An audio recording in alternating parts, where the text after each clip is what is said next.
Jake, when shame comes back, like elevator music in the background, what can we do, especially when we thought we had already dealt with it? So here's what you do. Instead of going, "Oh my gosh, it's back. I thought I healed that. Oh no, here it is again. Oh, I am bad. I must be bad because it's back." No. You say this. "Oh, there's that shame script again. Oh, there it is. There's that old story." Mm, Now, what am I doing there? Kind of like what you were saying a minute ago, Nick, like creating that space. So in counseling, that's called cognitive diffusion. Hmm. Okay, where like I am not my thoughts and feelings. I'm not. I'm not. My identity is not my thoughts and feelings.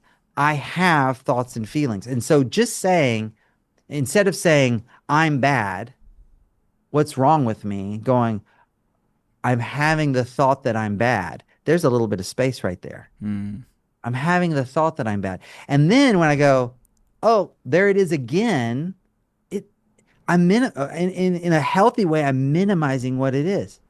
It's just I don't know if y'all noticed earlier, there is a gnat in my office. At least one.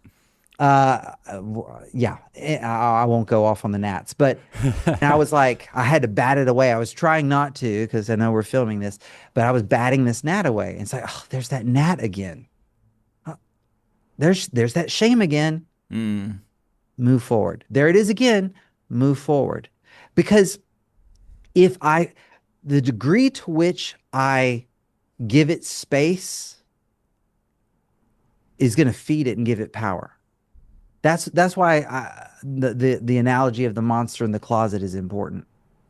Oh, there it is again. There's that fear again. There's that pain again. There's that shame again. Okay, there it is. Move forward. Do opposite. Go opposite. Now, when you're with your therapist, unpack it. Go back, visit those messages, look at the origin story of it, do some somatic work around it. But in the moment, don't don't don't give it that power.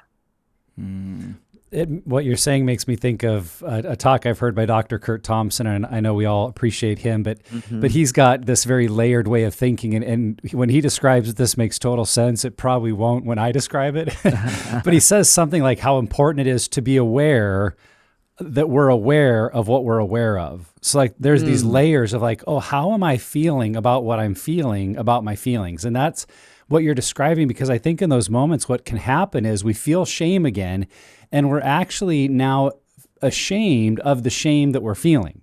Right. Yes. So we're feeling shame because of some original trigger, which I often think of those too, like the smell of food, that if you've committed to not eating donuts, but the smell of donuts still creates hunger. It's like, well, yeah, that's kind of human nature. And so if something occurs that creates that feeling of stupidity or shame, it's like, well, that's our human experience. That's going to happen. And it connects to all your past stuff. But if then you feel ashamed of feeling the shame, now you're kind of getting into the cycle versus that awareness of, oh, I'm aware not only that I'm feeling shame, I'm aware that I'm tempted to feel ashamed of the shame that I'm feeling. And just kind of seeing that, holding it out, that ability to see it for what it is, I think is what then we can go, oh, you know what? I don't have to go that same route anymore. And I really like how you brought that in, Jake. Yeah.